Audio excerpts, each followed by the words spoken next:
Chaperoned, Cairo, November 1890.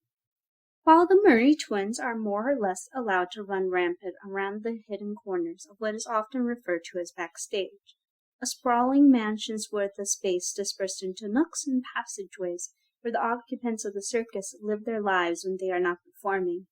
If they wish to be out and about in the circus proper during performance hours, they must have a chaperone. They protest this rule loudly and often, but their father insists that these rules will stay in place until they are 8 years old at the very least. Widget asks often if the 8 years counts if it is a combined total, in which case they already meet the criteria. They are repeatedly reminded that they must have some sort of structure to their nocturnal schedule, being the only children in a rather unconventional household.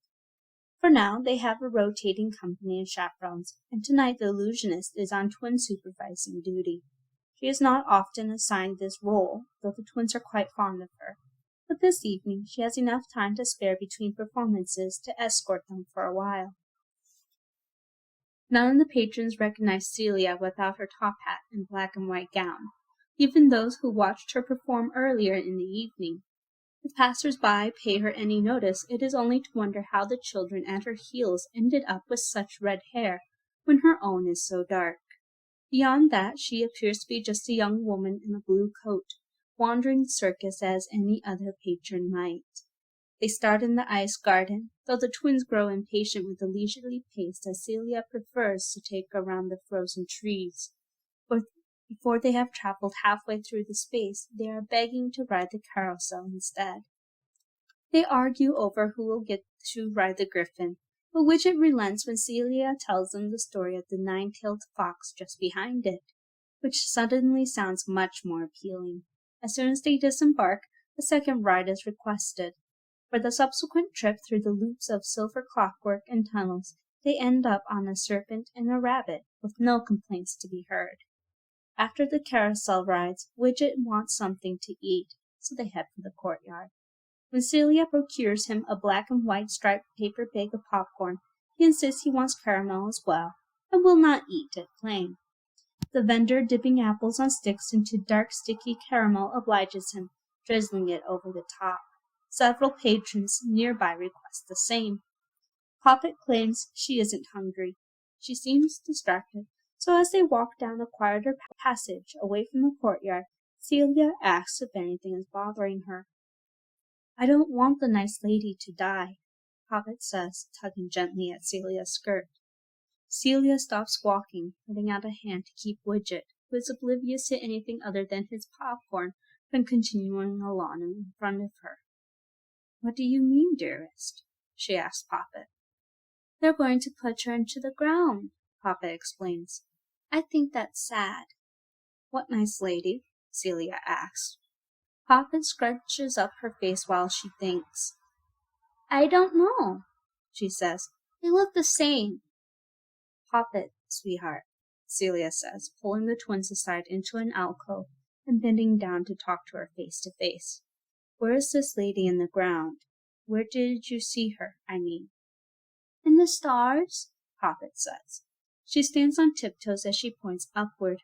Celia glances up at the star-filled sky, watching the moon disappear behind a cloud before returning her attention to Poppet. "Do you often see things in the stars?" she asks. "Only sometimes," Poppet says. "Which sees things on people." Celia turns to Widget, who is eating his caramel-drizzled popcorn in messy handfuls. "You see things on people?" she asks him. "Sometimes," he mumbles through a mouthful. "What kinds of things?" Celia asks. Widget shrugs his shoulders. "Places they've been, stuff they've done." He shoves another handful of sticky popcorn into his mouth. "Interesting," Celia says. The twins have told her a great many odd things before, but this seems like more than childish fancies. "Can you see anything on me?" she asks Widget. Widget squints at her while he chews his popcorn. "Rooms that smell like powder and old clothes," he says. "A lady that cries all the time.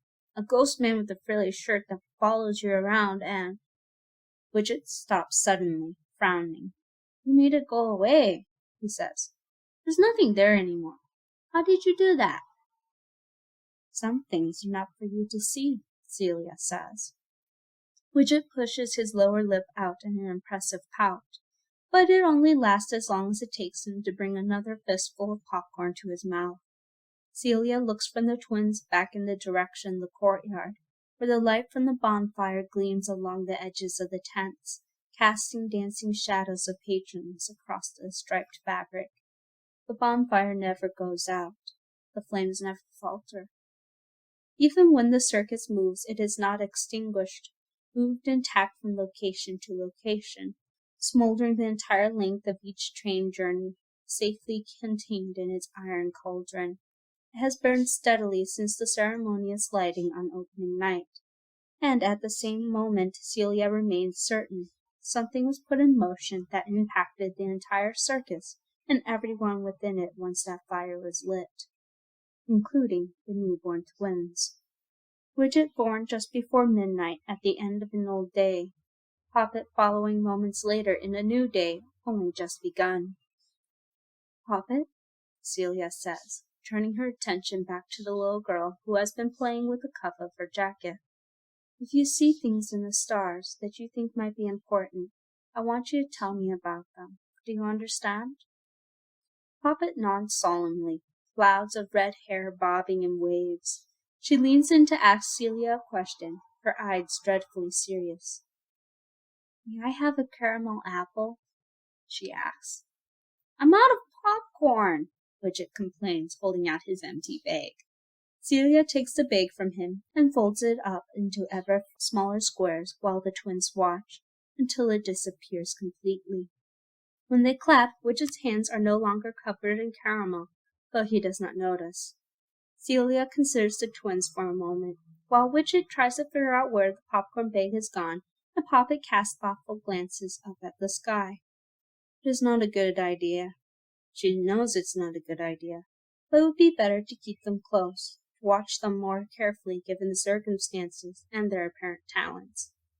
Would the two of you like to learn how to do things like that? Celia asks them. Widget nods immediately, with such enthusiasm that his hat slips forward over his eyes. Poppet hesitates, but then she nods as well. Then when you are a little bit older, I shall give you lessons. But it will have to be our secret, Celia says. Can you two keep a secret?